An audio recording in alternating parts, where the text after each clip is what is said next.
Hello everyone, आज मैं आपको बताऊंगी लाइन्स एंड एंगल्स के बारे में कुछ इंट्रोडक्शन। तो let's get started.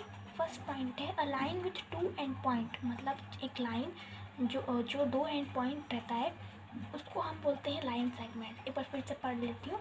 A line with two and points is called line segment. A line with two end point मतलब दो एंड पॉइंट के साथ जो लाइन रहती है उसे हम बोलते हैं लाइन सेगमेंट। जैसे कि ये मैंने ड्रॉ भी कर दिया सो दैट आपको अच्छे से समझ में आ जाए। ये दो एंड पॉइंट के साथ जो लाइन होता है उसे हम बोलते हैं लाइन सेगमेंट। क्या बोलते हैं? Line segment. And it is noted by a, और उसके ऊपर एक छोटा सा लाइन बिना कुछ पॉइंट के हो, उसके ऊपर छोटा सा लाइन। और जैसे कि इसका नाम रहता है पी क्यू, तो हम ऐसे लिख देते हैं पी क्यू और उसके ऊपर ये लाइन। ठीक है। अब सेकेंड पॉइंट है a part of line with one and point is called रे। अ पार्ट ऑफ लाइन मतलब एक छोटा सा पार्ट रहता है लाइन का। जैसे कि इस पार्ट का मतलब इस लाइन का एक छोटा सा पार्ट में ले लूँगी तो उसको हम बोल देंगे रे। ठीक है। जैसे कि इसका रे ये होता है। मैंने डायग्राम भी ड्रॉ कर दिया ताकि आपको अच्छे से समझ में आ जाए।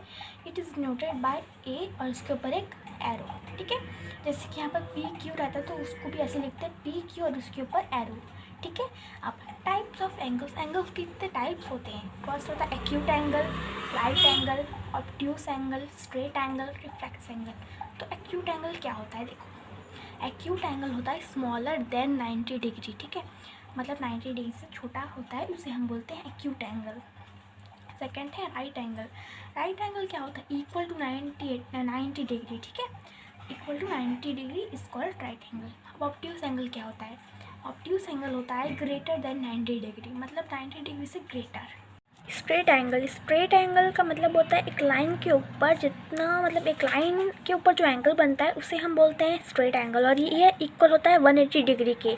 अब रिफ्लेक्स एंगल। रिफ्लेक्स एंगल मतलब पूरा एंगल को लिया हुआ उसे हम बोलते हैं मतलब रिफ्लेक्स एंगल, और ये इक्वल होता है 360 डिग्री के। अब सम इम्पॉर्टेंट एंगल्स या फिर हम बोल सकते हैं पेयर ऑफ एंगल, क्योंकि ये सब पेयर्स में होते हैं। देखो, 3 टाइप्स के पेयर्स ऑफ एंगल होते हैं। एक होते हैं एडजेसेंट एंगल्स, और दूसरा होता है लीनियर पेयर ऑफ एंगल्स, और थर्ड होता है वर्टिकली ऑपोजिट एंगल। ठीक है। तो फर्स्ट एंगल देखते हैं एडजेसेंट एंगल। मतलब आपको समझ में ही आ रहा होगा वर्ड से, एडजेसेंट मतलब बाजू में, नेबर वाला एंगल। ठीक है। जैसे कि ये एक मैंने बनाया है एंगल, जैसे कि इसका एडजेसेंट एंगल ये होगा क्योंकि ये सिर्फ बाजू में है। वैसे ही अगर जैसे कि ये बनता, ठीक है, एक मिनट दिखाती हूँ आपको। ये तो वैसे ही बन रहा है जैसे कि इसका एडजेसेंट एंगल ये होगा। ठीक है। और इस 90 डिग्री का बनाई तो मैंने ऐसे करके। ठीक है। इसका एडजेसेंट एंगल ये होगा। ठीक है। इसका एडजेसेंट एंगल ये होगा। ठीक है। और इसका एडजेसेंट एंगल ये होगा। अब linear pairs of angle. Linear मतलब एक लाइन के ऊपर एक जो और एक लाइन बनता है उसमें जो दो एंगल बनते हैं उसे हम बोलते हैं लीनियर पेयर ऑफ एंगल। एक लाइन के ऊपर एक लाइन बनते हैं जिसमें दो एंगल्स बनते हैं, उसे हम बोलते हैं लीनियर पेयर ऑफ एंगल्स। ठीक है। अब थर्ड है वर्टिकली ऑपोजिट एंगल।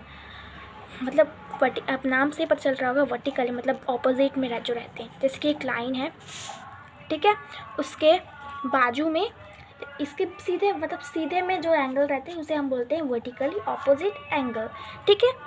अब पैरेलल लाइंस एंड ट्रांसवर्सल। पहले हेडिंग का मतलब समझ लेते हैं। पैरेलल लाइंस मतलब जो एक दूसरे के पैरेलल हो और इसका डिस्टेंस भी सेम रहता है। जैसे कि मैं बताती हूँ एक आपको डायग्राम बना के। जैसे कि ये कुछ एक दो लाइंस है, ये पैरेलल लाइंस हो गई, और अगर ये ऐसे बनाया मैंने तो ये पैरेलल लाइंस नहीं होंगे क्योंकि इनका डिस्टेंस यहाँ पर अलग है और यहाँ पर अलग है। यहाँ पर छोटा था, यहाँ पर बड़ा हो गया डिस्टेंस, लेकिन यहाँ पर इक्वल डिस्टेंस था, इसलिए ये पैरेलल लाइंस होंगे। ठीक है। अब पैरेलल, इसके भी टाइप्स होते हैं पैरेलल लाइंस एंड ट्रांसवर्सल के। करस्पॉन्डिंग एंगल्स मतलब करस्पॉन्डिंग मतलब सेम साइड के होते हैं जो, उसे हम बोलते हैं पैरेलल मतलब करस्पॉन्डिंग एंगल्स। ठीक है। ये जैसे कि ये होता है, इस साइड का एंगल करस्पॉन्डिंग होगा इसका। Angle 1 and angle 5 are corresponding angles. वैसे ही एंगल 4 इसका करस्पॉन्डिंग होगा एंगल 8। ठीक है।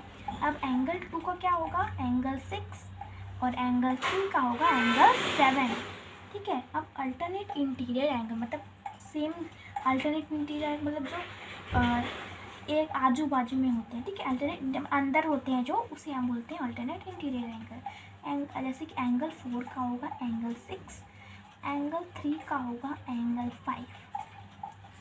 अल्टरनेट इस एक्सटीरियर एंगल्स, इसका होगा इसकी बाहर जो बोलते हैं अल्टरनेट बाहर होते हैं, एक्सटीरियर मतलब बाहर होते हैं, उसे बोलते हैं अल्टरनेट एक्सटीरियर एंगल्स। एंगल 1 का होगा एंगल 7, एंगल 2 का होगा एंगल 8। अब है interior angles on the same side of transversal, ठीक है। तो इस ये कौन कौन से एंगल इसमें है एंगल 4, मतलब जो सेम साइड में होते हैं इंटीरियर एंगल हैं, और जो सेम साइड में है वो होते हैं ये interior angles on the same side of transversal. Angle 4 जो इंटीरियर कौन से हैं, पहले ये अंदर वाले हैं, ये अंदर वाले हैं, तो एंगल 4 का होगा जो सेम साइड में, एंगल 4 इज एंड एंगल 5 और interior angles on the same side of transversal, और एंगल 3 होगा एंगल 6, ठीक है। अब एक इम्पॉर्टेंट पॉइंट देती हूँ आपको मैं, the sum of angles of triangle is 180 degree, मतलब जो सम होता है एंगल्स का ट्राइंगल्स में वो होते हैं 180 डिग्री। Thank you.